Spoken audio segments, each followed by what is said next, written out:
가까이도 가지마. 어울리지도 마. 제발. 안녕하세요. 유튜브로 만나는 수능국어 무료인간 박민석입니다. EBS 연계로 출제될 걸로 예상되는 작품 리스트, 그리고 리스트에 해당하는 분석자료 제공, 크게 두 가지를 계획했었는데요. 첫 번째가 현대시였고요. 두 번째는 고전시가였습니다. 현대시는 지난번에 올려드린 바 있고, 이번에 그 마지막 고전시가를 업로드할게요. 예상 리스트를 또 외부에서 구했고요. 거기에 해당하는 분석자료를 만든 거고요. 이 분석자료는 그냥 뭐 다른 공부할 자료가 있으신 분들은 참고만 하시고요. 그리고 지금 분석 자료가 없어서 공부하는 좀 어려움이 있거나 아니면 추가 자료가 필요하다라고 느끼셨던 분들은 이 자료가 도움이 많이 되지 않을까, 또 이런 생각을 해보네요. 저는 작품 예상할 줄 모릅니다. 그래서 리스트는 제가 예상한 게 아니고요. 유튜브에 정진짜라는 국어 선생님 계시잖아요. 그 정진짜님의 리스트를 참고한 정도가 아니라 그대로 베껴서 분석 자료를 제가 만든 뭐 그런 구조라고 보시면 되겠습니다. 단 정진짜님이 예상하신 거에서 뭐 제외했냐면 춘향전이랑 춘향가도 EBS 외의 작품으로 예상해 주셨는데 그거는 뺐어요. 그러니까 만약에 정진짜님의 리스트를 다 공부하겠다 그러면 춘향전이랑 춘향가는 따로 공부를 해주셔야 된다는 점을 말씀드릴게요. 그거 제외하고는 다 만들었고요. 전문을 다 실어서 분석 자료를 만들려고 해서 결과물로서 올려놨으니까 참고하시고 공부하시면 되겠습니다. 구독, 좋아요. 여기까지가 자료 안내 영상이었고요. 여기부터는 또 오랜만에 제가 영상 올리는데 여기서 끝내기는 좀 스스로 좀 그래서 여기부터 뭐 할 거냐면 그냥 자료 다운받고 끝내실 분들은 여기서 끄시면 됩니다. 여기부터는 각각의 작품들의 포인트는 이러이러한 것들이 있으니까 혼자 공부하시겠지만 이런 것들을 참고해 주셔라 하는 요약적인 어떤 공부 방향 안내 정도로 같이 한번 해볼게요. 시작합니다. 처음에 시조들로 쭉 나와요. 근데 시조가 다루고 있는 주제의식 있잖아요. 임을 향한 그리움 이런 거면 그냥 읽고도 우리도 알 수 있을 정도일 거예요. 근데 시조에서는 공부를 하지 않으면 좀 빡센 주제의식이 두 가지가 있어요. 뭐와 관련된 주제의식 얘기하는 거냐면 첫 번째, 고려의 멸망. 고려가 있었다. 그리고 고려는 썩을 대로 썩었다. 그 고려를 무너뜨리고 조선이라는 나라를 새로 세웠죠. 고려 입장이 있을 거고요. 조선 입장이 있을 거예요. 아무리 썩은 나라지만 우리의 나라잖아 생각하는 사람도 있을 거고, 썩을 대로 썩은 나라에 뭔 미련을 가져 하는 사람들의 생각도 있었을 거예요. 고려의 입장의 시조가 많고요. 조선의 입장에 해당하는 시조도 있긴 있어요. 우리가 리스트로서 살펴볼 내용에는 조선의 입장에 해당하는 작품이 딱 두 작품 있고요. 고려는 나머지라고 생각하시면 딱 맞겠네요. 이 고려의 멸망에 대한 한탄 혹은 조선의 건국에 대한 합리화, 두 가지 입장의 작품들이 다 있다는 점 기억해 주시고요. 원래 시조 공부할 때도 그렇지만 요 작품들을 분석한 요 자료에도 분명히 이 내용이 포함되어 있다는 점 미리 알고 보셔야 됩니다. 그리고 두 번째, 원래 시조 전체를 공부할 땐 되게 중요한데 우리가 볼 리스트에는 꽤 많지는 않아요.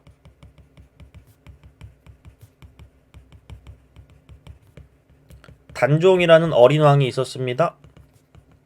세조라는 삼촌이 왕위를 뺏어가죠. 단종 입장이 있을 거고 세조 입장이 있을 거예요. 근데 세조 입장에 해당하는 작품들은 없고요. 단종의 신하에 해당하는 입장들의 작품이 되게 많습니다. 뭐 기본적으로 안타까움이겠죠. 단종, 나의 왕이 왕위를 빼앗겼어. 난 아무것도 못하고 지켜드리지도 못했단 말이야 하는 어떤 슬픔과 안타까움을 이야기하는 작품이 있을 거고, 또 이런 거, 결국 왕위는 빼앗겼지만 나는 나의 왕을 평생토록 모시며 지조와 절개를 지키며 살아갈 거야 하는 어떤 주제의식의 작품들도 있을 거예요. 요거에 해당하는 내용도 원래 시조 공부할 때 알아두셔야 되고요. 오늘의 우리가 볼 리스트에도 있긴 있다는 점 미리 기억해 두시면서 시작 같이 하면 좋을 것 같습니다. 흥망이 유수하니 뭐에 대한 얘기냐면 고려의 멸망에 대한 얘기고요.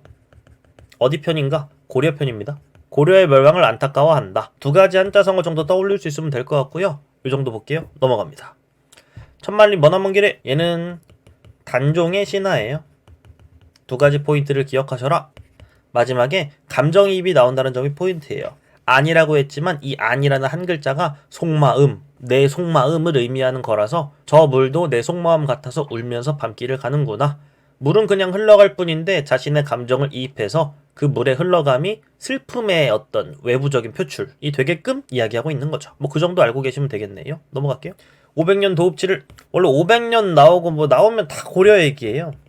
고려의 멸망에 대한 이야기고 이 사람도 고려 편에서의 내용을 이야기했다 라고 보시면 되겠네요. 포인트는 산천은 의구하되 인걸은 간데 없다. 대꾸대조를 통해서 내용을 전달하고 있다는 점만 기억하시면 될 것 같습니다. 결국 똑같아요. 인생무상이고 나라의 멸망을 한탄한다. 맥수지탄에 대한 이야기를 말하고 있다 하는 정도 기억해 주시면 되겠네요. 선인교 날인무리, 고려의 멸망, 그리고 조선의 건국. 정도전은 조선을 건국한 조선의 설계자라고 보통 이야기를 해요. 이 사람은 조선편에서의 입장을 이야기한 작품 두 작품 중에 하나입니다. 당연히 조선편을 이야기할 수밖에 없겠죠. 왜? 조선을 건국한 장본이니까. 선인교, 자하동 이건 다 고려에 대한 이야기인데 처음에는 그냥 선인교 날인물이 자하동에 흘러들어 이걸 보면서 고려 왕조에 대한 생각을 하게 됐다라고 보시면 돼요. 실제로 이걸 보고 그 생각을 해서 이 시조를 썼는지는 알 수 없지만 결국 이 흐름대로라면 선인교의 날인물이 자하동에 흘러들어가는구나 보면서 고려라는 나라가 있긴 했었지 쭉 이야기하는 거예요. 반천년이면 500년이잖아요. 마지막에 이렇게 말합니다. 아이야 고극흥망을 물어 무엇하리요.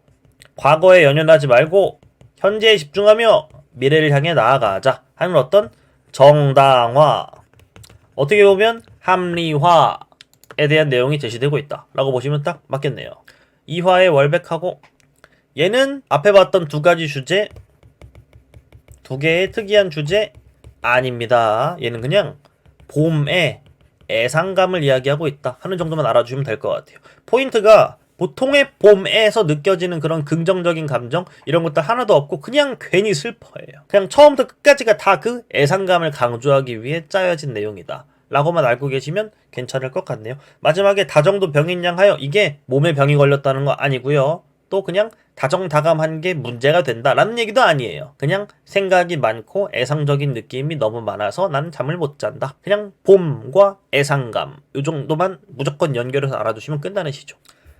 얘는 객관적 상관물로서의 어떤 분신, 시적 화제 분신을 이야기하는 그 내용, 감정을 전달하고자 하는 매개체일 거고요. 요 웹버들이라는 소재가 가지는 중요성 정도만 생각하시면 어렵지 않은 내용이 될 겁니다. 그냥 되게 아름다운 사랑 이야기고요. 어떻게 보면 되게 안타까운 어떤 마음이 담긴, 애절한 마음이 담긴 그런 이야기다 하는 거 보시면 되겠네요. 넘어가 볼게요.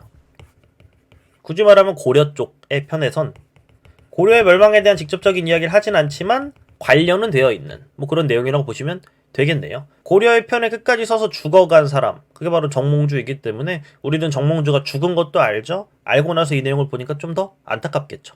정몽주의 어머니가 걔네들이랑 놀지마, 위험해, 그냥 가까이도 가지마, 어울리지도 마, 제발. 너가 더러워질까 걱정이야, 너가 위험해질까 걱정이야, 내 아들 몽주야 제발 무사하렴, 뭐 이런 이야기가 담겨있는 내용이라고 생각하시면 좋겠네요. 아까 조선편에 서 있는 두 가지 작품이 나올 거라고 했어요. 그 중에 한 작품이 바로 요거예요. EBS에는 그 까마귀 관련해서 쭉 묶여있는 그 내용에 하나로 나와 있을 텐데 뭐 새롭게 묶어서 이야기한다면 아까 선인교 날인무리랑 같이 묶어서 이해해도 괜찮겠죠. 얘는 까마귀를 비웃지 마라 이 백로 녀석들아. 우리가 겉이 검다고 해서 속도 검은 줄 아느냐? 너네는 겉이 희고 속이 검을 것 같다 라는 이야기를 하면서, 물론 백로도 겉이 하얗다고 해서 속이 검어야 되는 이유는 없어요. 하지만 겉을 보고 괜히 속도 검을 거라고 놀리지 마라, 하지 마라. 즉 까마귀가 오히려 긍정이 되고요, 백로가 오히려 부정이 되는 그런 작품이라는 것만 생각해 주시면 되겠습니다. 누구 편이니까 조선 편에서의 어떤 조선 건국과 조선 건국에 대한 참여를 합리화하고 있는 작품이기 때문에 그렇다라는 내용 정도 알아두시면 되겠네요. 위라셔 까마귀를, 얘는 여기부터는 이제 고려, 조선 이런 얘기 하나도 아니고요. 그냥 창의적 활용 정도? 까마귀는 일반적으로 부정이라고 많이 생각해요. 하지만 그 까마귀에 대한 부정적인 이야기를 하지 마라. 얘는 긍정이다. 왜? 얘는 효의 상징이다. 아까는 고려와 조선 이런 식이었다면 이번엔 까마귀 vs 인간이에요. 이 인간들은 일반적으로 까마귀를 부정적이라고 생각하는데 너네보다 얘네가 훨씬 낫다. 뭐라는 측면에서, 효라는 측면에서. 결과적으로 까마귀 최고다 이런 얘기를 하려는 게 아니라 괜히 까마귀 어떤 기본적인 속성을 보면서 깔보는 너희들 까마귀만도 못한 효심을 지녔잖아. 결과적으로는 효도해라 라는 이야기예요. 앞에서 이 까마귀를 흉하고 검다고 쭉 흉보는 그것 자체에 대한 비판이 아닙니다. 그냥 의외의 긍정적인 속성을 가지고 있는 까마귀를 활용하여 결과적으로 말하고자 하는 바는 효도하자 하는 어떤 교훈적인 내용이라는 점을 생각해 주시면 좋겠네요. 얘도 세태를 비판하는 건데 이번에는 까마귀처럼 어떤 자연물을 본받자는 게 아니라 자연물을 비판할 겁니다. 단 자연물을 비판할 땐 중간에 이런 과정이 있어야겠죠? 의인화하여 비판할 거예요. 그래야 이 자연물의 속성을 가진 인간을 비판할 수 있으니까. 욕심쟁이를 까는 어떤 시조라고 보시면 되겠네요. 넘어가 봅니다. 훈계자손가. 내용은 진짜 쉬워요. 그냥 현대어플이 쭉 넣어놨으니까 쭉 읽어보시면 되게 유교적인 내용을 가르쳐주려는 어떤 작품이구나. 1장부터 9장까지 다 넣어놨어요. 그냥 쭉 읽어보시면 그냥 엄청 쉽게 읽힐 거예요. 요 정도. 3인국 얘부터는 좀 어렵겠죠? 지은이 정철이고요. 정철의 관동별곡이 6월에 나왔으니까 안 나올 것이다 라고 생각하는 사람들도 있고 너무 중요하니까 나올 것이다 생각하는 사람들도 있습니다. 3인곡은 쭉 읽어보면서 포인트를 잡아야 되는데요. 3인곡의 첫 번째, 그냥 일반적으로 공부할 때 좀 어려운 말이죠. 충신연주지사. 충성스러운 신하가 그리워한다. 주인님을, 즉 임금님을 그리워하는 지사, 그러한 노래. 즉 연군 지정을 담고 있을 거라는 거예요. 정철의 상황이 어땠는가? 정철은 결국 정치 전쟁에서 패배하여 밀려나가지고 고향에 원치 않게 내려가 있었거든요.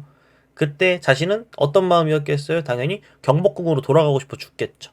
그 마음을 이렇게 3인곡이라는 형식에 담은 거예요. 두 번째, 군신관계를 남녀관계로 바꿔서 이야기했어요. 작가는 신하였기 때문에 여자의 역할이 됐겠죠. 여성화자를 설정했다라고 말할 수도 있겠네요. 여성화자를 설정하면 왜 그런진 모르겠지만 당시의 어떤 고정관념이나 편견을 오히려 이용한 것으로 이별에 대한 슬픔과 사랑하는 사람에 대한 그리움을 조금 더 강조하여 표현할 수 있었다라고 보통 말하잖아요. 세 번째, 이건 되게 어려운 겁니다.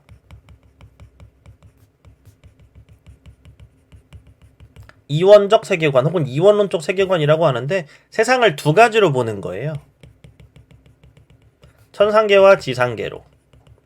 이를 상계, 위에 있다고 해서 상계, 밑에 있다고 해서 하계라고도 하죠. 왜 이런 걸 하게 되냐면 임금과 신하 간의 이별과 남자와 여자의 이별은 되게 다릅니다. 일단 군신 간의 이별에서는 신하가 임금을 떠나게 되죠. 임금은 그 자리를 지키게 됩니다. 다만 남녀 간의 이별에선 옛날 기준으로, 조선시대 기준으로 남자가 떠나고 여자는 기다려요. 되게 다르다는 거예요.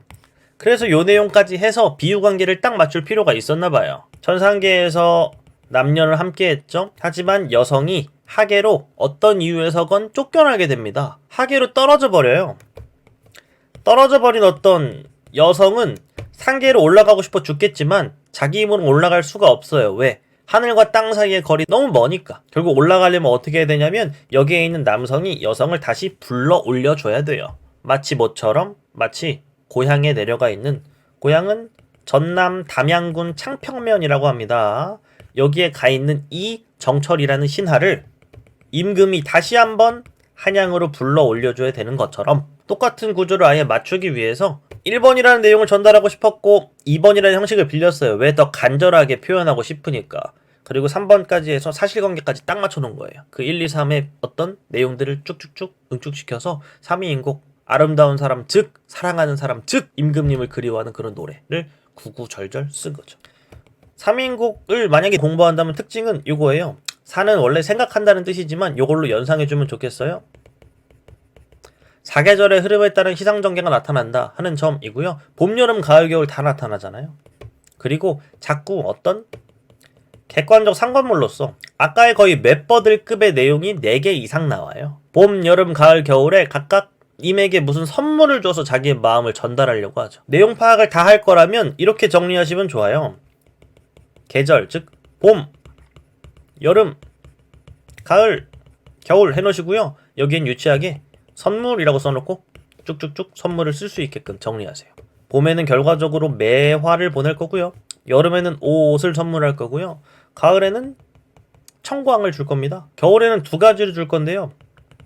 양춘과 해, 이 2가지를 주고 싶어 해요. 봄에 대한 이야기를 미리 언급한다면 그냥 봄은 매화를 보고 저 매화를 님에게 전달하고 싶다 이래요. 2가지를 말하기 위해서 사랑해요, 그리워요가 첫 번째, 그 두 번째, 난 매화처럼 변하지 않았어요. 여름에는 옷을 지어주고 싶어해요. 시적 화자가 여성인 걸 한 번 더 알 수 있게 되죠. 옷에는 뭘 담을까요? 정성을 담아서 보내주고 싶어 합니다. 가을에는 청광이라는 달의 맑은 빛을 전달하고 싶어 하는데 그 청광을 전달한다는 건 어떤 임금의 선정, 착한 정치를 기원한다는 내용이 함께 나오게 돼요. 그리고 겨울에는 추위가 포인트가 되는데 너무 추우니까 걱정된다. 그래서 양추는 따뜻한 봄 기운이라고 말할 수 있고요.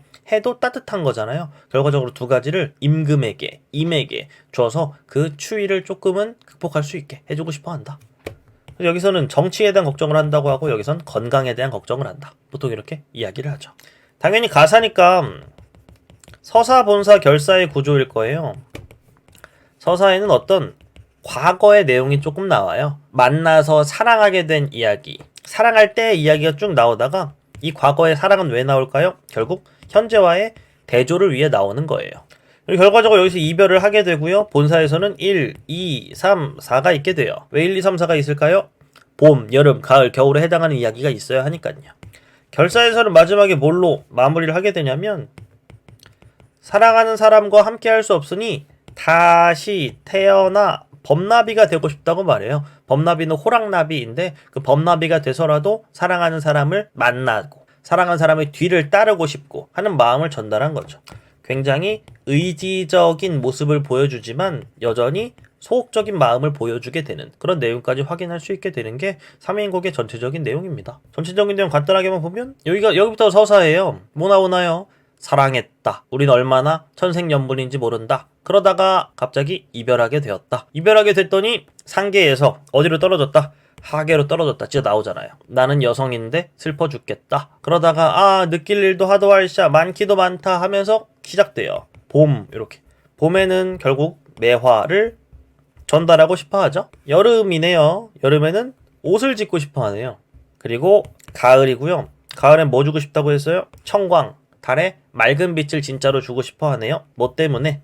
정치에 대한 걱정 때문에. 겨울이에요. 겨울은 너무 춥잖아요. 그래서 뭐 주고 싶다고 했냐면 양춘 그리고 해 이 두 가지를 주고 싶은 게 진짜 많네요. 그러다가 마지막에 쭉 하다가 범나비가 되고 싶다라고 말하면서 사랑하는 사람의 뒤라도 따르고 싶다. 어떻게든 향기라도 주고 싶다. 변함없는 마음을 보여주고 굉장히 의지적이긴 하지만 자신의 모습을 드러내지 않는다는 점에선 어떻게 보면 소극적이라고도 볼 수 있는 뭐 그런 태도로 마지막까지 어떤 내용을 이야기하며 끝나게 되네요. 요것만으로 임금님이 정철을 다시 불러줬다면 속편은 나오지 않았을 텐데 좀 약하다고 생각했는지 정철은 이 이후에 송미인곡이라는 것까지 지어서 자신의 뜻을 조금 더 강조해서 전달하게 됩니다. 하는 내용까지 확인해 볼 수 있으면 좋겠네요. 쭉 한번 읽어보시면서 아까 말했던 내용처럼 내용 정리가 되게끔 끝내주시면 좋겠어요. 너무 길어졌네요. 춘면곡. 얘 포인트는 이거예요. 남성화자 그리고 나름의 줄거리 그리고 결과적 태도 요 세 가지 중에서 보시면 될 거예요. 나름의 줄거리가 있어서 갑자기 처음에 막 이러다가 갑자기 찾아가요. 야유원이라는 곳을 가서 누굴 만나냐면 사랑하는 사람을 만나죠. 그런 다음에 이별을 합니다. 이별을 한 다음에 엄청 슬퍼해요. 그러다가 마지막에 어떤 태도를 보이냐면 함께 있고 싶어 죽겠는데 그 다음엔 요게 포인트죠. 장부의 공명을 이룬 후 그걸 바탕으로 여인과 다시 만날 수 있게끔 노력하겠다 하는 이야기가 나온다는 점이 굉장히 특이해서 요걸 바탕으로 한번 쭉 읽어보시면 될 거예요. 중간중간에 장애물도 나오고 자기가 되고 싶다고 하는 어떤 내용들도 나오고 하는 게 이전에 많은 가사들을 좀 짬뽕해서 표현한 게 아닌가 싶을 정도의 내용들이 쭉 나오니까 아마 공부를 그동안 열심히 하셨던 분들은 읽어보시면서 다른 작품들이 생각나면 좀 익숙할 거예요. 그 정도 확인해 보시면 되겠습니다. 집장가랑 형장가는 같이 봐야 되죠. 결국 춘향가의 한 대목을 굉장히 확대해서 하나의 어떤 가요처럼 만들어서 옛날에 불렀던 그 잡가 두 작품인 건데요. 그 내용을 보시면 그냥 별거 없어요. 집장, 곤장을 잡은 노래. 곤장을 잡은 군노의 입장에서 주로 서술이 되고 주로 불리어진 그런 노래라고 보시면 되겠습니다. 그냥 쭉 보면 되는데 중간중간에 춘향의 말이 나온다는 점 그리고 반복되는 것들이 꽤나 있다는 점만 체크하시면 어렵지 않게 볼 수 있지 않을까요? 해석은 좀 자세하게 해놨기 때문에 보시면 될 것 같습니다. 형장가 대부분 춘향의 말로 되어 있다라고 보는 게 좋겠네요. 춘향의 말이 굉장히 많이 나오고 여기서도 나오기 때문에 근데 춘향의 말이 아닌 부분도 있다는 점에서 그걸 구별해서 알아두는 점은 꽤나 중요하겠다. 일단 집장가, 형장가는 어렵지 않을 것이다 하는 내용 정도 말씀드릴 수 있겠네요. 농가, 원령가, 얘는 그냥 쭉 읽기를 추천드리고요. 세시풍속이라는 게 있어요. 각각의 어떤 뭐 명절이나 어떤 특정한 어떤 날에 해야 되는 일들, 이 세시풍속을 1월과 8월에 해당하는 내용을 아마 정리하면서 읽으시면 조금 더 괜찮을 거예요. 뭐 기준으로 보라고 말하고 싶냐면 오른쪽에 현대어플이 위주로 쭉 읽으세요. 총 3가지를 넣어놨습니다. 당연히 12달에 해당하는 내용이 다 있을 텐데 1월, 4월, 8월 이게 메인이라서 1월, 4월, 8월 넣어놨으니까 한번 쭉 읽어보시면 도움 될 거예요. 명월음, 얘는 시대적 배경이 있어요. 떼놓고 이야기할 수가 없을걸요. 임진왜란이 있고요. 그 임진왜란에 어떤 월, 명월, 밝은 달의 다른 임금 혹은 나라의 현실 그 자체를 의미합니다. 임진왜란이라는 현실은 굉장히 나라에는 안 좋은 현실일 거잖아요. 임금님한테도 진짜로 안 좋을 거예요.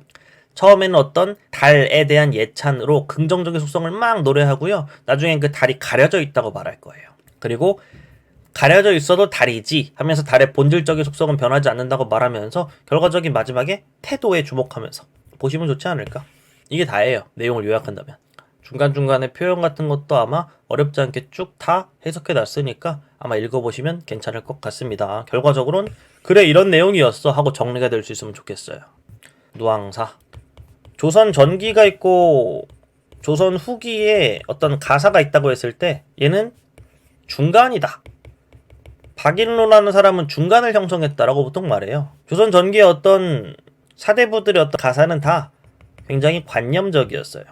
관념적이라는 건 굉장히 어려운 말인데 뭐냐면 그냥 머릿속으로 뜬구름 잡는 이야기만 한다는 거예요. 약간 정확히 말한다면 거짓말 투성이라는 거죠. 박인로가 뚫어줬어요. 뭐를? 솔직, 구체, 사실, 뭐에 대한 구체적이고 사실적인 얘기가 나오냐면 가난에 대해서요. 조선 전기의 작품에서 가난을 이야기했다면 뭐라고 말했을까요? 여기선 소박이라고 말했을걸요? 소박과 가난은 되게 다릅니다. 소박하다고 뻥치지 않아요. 그냥 가난하다고 하지. 이 사실적인 내용으로 처음 솔직하게 무언가 내용을 제시한 사람? 박인로일 거고요. 그 솔직이 조선 후기에 영향을 줘서 후에는 다 솔직한 얘기들로 쭉쭉쭉. 전기와 후기를 보면 되게 다르잖아요. 하지만 전기에서 후기로 달라질 수 있게 그 시작을 한 사람, 그 시작을 한 작품 굉장히 중요할 겁니다. 그게 바로 박인로의 작품이다 하는 얘기죠. 이 작품의 특징은 아까 말했듯이 구체적이고 사실적인 건 맞아요.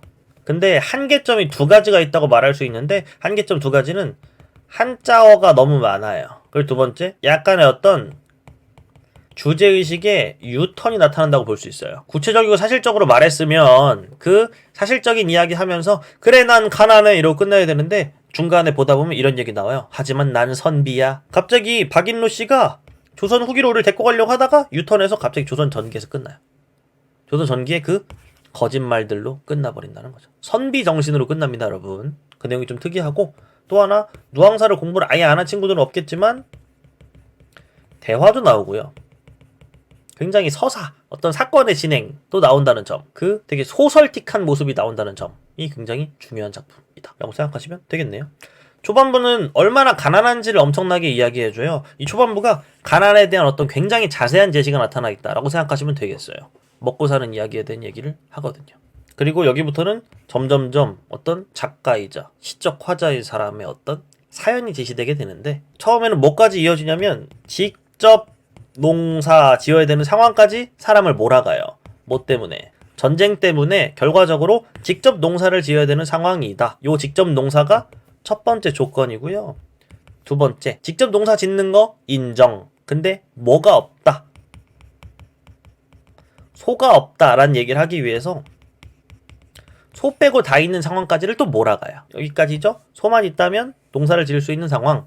그 상황에서 여기에 대화가 쭉 나오는 게 여기부터입니다. 대화가 나오는 이야기가 쭉 전개되면서 굉장히 좀 자세하게 쭉 나온다는 거죠. 그러다가 결국 소 빌리기가 좌절돼요. 가장 힘들어지는 상황이 되는 거죠. 그런 다음엔 이제 고민을 하다가 농사를 포기하고 주제의식의 유턴이 나타나서 갑자기 자연 얘기 나오죠. 그리고 갑자기 이런 선비 정신이 나오면서 마지막에 끝나게 된다 하는 내용 생각하시면 되겠네요. 다시 엄청 가난해요. 가난한데 뭔가를 해야 된다고 생각했나봐요. 그 하는 게 바로 농사짓기예요. 처음에는 전쟁으로 시작해서 나는 집을 돌볼 여유가 없었어. 그러다가 직접 농사짓게 되었지. 직접 농사짓는 거? 인정이야. 다만 어떻게 농사를 지을 수 있을까 하다 보니까 소 빼고 다 있어요, 진짜로. 그래서 소가 있으면 농사를 지을 수 있겠구나 해서 소 빌리는 이야기로 넘어간다고요? 근데 소 빌리는 이야기를 엄청나게 자세하게 보여주죠. 왜? 소 빌리가 좌절돼서 엄청나게 큰 실망을 하고 큰 좌절감을 느낄 거라서 그래요. 그런 다음에 이 좌절감을 어떻게 처리할까를 봤더니 중간에 갑자기 자연 얘기 나오고 뒤에는 갑자기 선비정신 나오면서 끝난다고요. 내용 따라올 수 있어요? 요런 스토리라인까지 기억해 주셔야 하는 게 노왕사의 내용이었죠. 여기까지 하면 우리가 볼 작품들은 다 본 거예요. 물론 간단하게 이러이러한 내용들을 위주로 공부하셔라 라는 안내 영상 정도였지만 요걸 참고해서 그리고 이 자료를 이용해서 조금 더 내용 공부를 하신다면 아마 그날 예상한 게 나와서 반가운 마음에 좀 정서적인 안정을 얻고 좀 더 시간도 줄여가면서 수능에서의 좀 효과적인 문제풀이 할 수 있지 않을까요? 물론 제가 예상한 건 아니라 얼마나 나올지 모르겠어요. 근데 나왔으면 좋겠네요. 여러분들 얼마 남지 않은 시간 파이팅 하시기 바라고요. 저는 또 도움되는 영상을 고민해서 올릴 수 있게 노력해 보겠습니다. 여기까지 할게요. 안녕.